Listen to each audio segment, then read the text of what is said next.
Sabri Zamil Al-Mindiri. Yani mimi naweza kusikiliza muhadhara wa alim katika ulama wa sunna, na Allah amenipa ujuzi wa kuweza kukata ule muhadhara faida nikazitoa moja baada ya nyingine, kisha nikatumia mitandao hii katika kuwafikishia watu, ukawa umefanya mchango mkubwa sana katika mujtama kufikisha ujumbe wa haki na wasawa.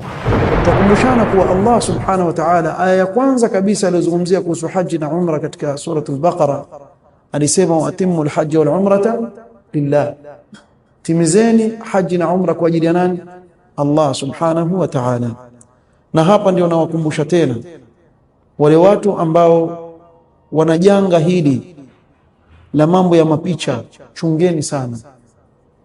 Sio kila ibada unaoifanya wajipiga picha ukiwatumia watu, utaingia katika nini? Riya, na kutaka watu wakusikike, kwa hiyo wafanye ibada. Kwa hivyo hili jambo tutakana tulichunge sana.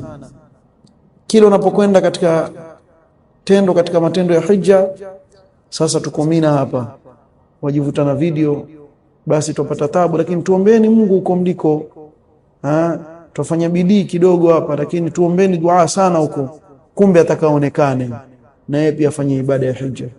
Akienda Arafa ampa mtu simu, hebu nipige picha, kisha ajifanye weka mikono juu, silillah lisura, kwa ajili ya picha.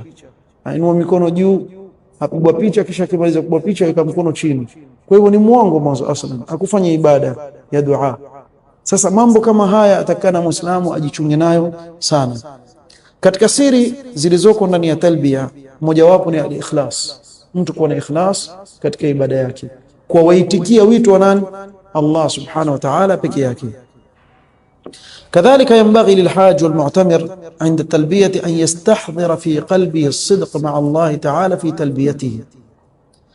atakikana mja anapotamka talbiya labbaik allahumma labbaik, au dhurishe ndani ya moyo wake kuwa mkweli na Allah subhanahu wa ta'ala katika talbiya yake kama ile, ili isiwe ni matamshi anayotamka kwa ulimi peke yake, bali iwe ni matamshi ayatamka kwa ulimi na kadhalika katika maisha yake. Kwa wewe wasema nimekuitikia ewe Allah, kisha hapa wafanye ibada ya haji, lakini ukirudi kwenu warudi kama vile ulivyokuwa, ukubadilika chochote, maana yake ulikuwa ni muongo katika kusema kwa muitikia Allah, kwa sababu huitikii hapa peke yake, waitikia hapa katika ibada ya haji, na kwa ukirudi kwenu nyumbani pia waitikia katika swala unapoitwa na kuswali, kadhalika katika zaka, katika som na ibada zote nyingine zinazofuata, kuwa waitikia wito wa Allah subhanahu wa ta'ala na amri ya Allah subhanahu wa ta'ala. يقول ابن رجب رحمه الله, ابن رجب الحنبلي يسمى وإن قال ذلك, ikiwa mtu atatamka labbaik allahumma labbaik thumma khalafahu bi'amalihi, lakini ukiangalia vitendo vyake havifanani na matamshi yake, hajamuitikia Allah kwa vitendo, ni mdomo tu peke yake. Kadhaba amaluhu faqad kadhaba amaluhu qawluhu, itakuwa vitendo vyake vimekadhibisha matamshi yake. Wa huwa jadirun an yujaba kama yujabu man hajja bimalin haram, na huyu ni zaidi ataitikiwa kama anavyoitikiwa na Allah yule aliyehiji na mali ya haram. Wa qala labbaik allahumma labbaik fayuqalu la labbaika wala sa'daika. Nini maana maneno haya? La labbaika ay la ijabatan laka wala qurba, hatukuitikii kwa sababu sema labbaik allahumma labbaik, watarajia kuwa Allah subhanahu wa ta'ala akutakabalie. Allah akwambia mimi sikuitikii maombi yako, wala sina haja na ibada yako. Wala sa'daika ay wala musa'adatan laka wala is'ad, na wala sitokusaidia na wala sitokupa maisha mazuri, bimaana huko katika taa itakayokufurahisha wala taa itakayokukaribisha na Allah subhanahu wa ta'ala. Wa hajjuka mardudun alayk, na haji yako itakuwa ni yenye kurudishwa kwako. Allah subhanahu wa ta'ala hana haja nayo ibada kama hiyo, ambapo mtu yatamka lakini vitendo vyake viko kinyume na ile matamshi anayotamka.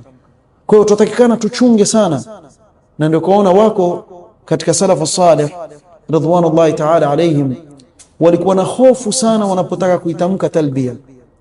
Nitaeleza mfano mzuri. Ali ibn al-Husayn Zainul Abidin rahimahullah ta'ala. Huyu ni kitukuu cha Mtume sallallahu alaihi wasallam, Ali ibn al-Husayn ibn Ali ibn Abi Talib, ajulikana kwa jina maarufu Zainul Abidin. Ni mtu alikuwa mtu wa ibada sana, anayefanya ibada na sadaqa na mambo mengi sana kwa muda mrefu sana. Ali ibn al-Husayn Zainul Abidin alihiji. Alipohiji, falamma ahrama wastawat bihi rahilatuhu, alipohirimia yule mnyama wake ashakaa vizuri na yeko juu yake kwa ajili ya safari, isfarra launuhu wartaada, mara rangi yake kabadilika, akageuka kama rangi ya njano sura yake, akaanza kuwa na hofu na kutetemeka. Walam yastati' an yulabbia, akashindwa kusema labbaik allahumma labbaik. Wale waliokuwa karibu wakashangaa, faqila ma laka la tulabbi, una kitu gani, mbona uleti talbia? Faqala akhsha an yaqula li la labbaika wala sa'dika, nachelea naogopa Allah asije nikasema labbaik allahumma labbaik akanirudishia mwenyewe, ikawa haitokubaliwa ibada yangu.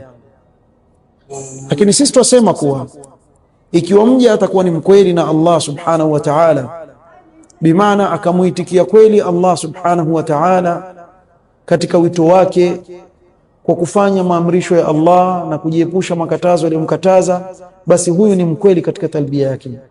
Kwa unaposema labbaik allahumma labbaik, waitikia wito wa Allah subhanahu wa ta'ala aliyokuita uwe uje hapa uhiji.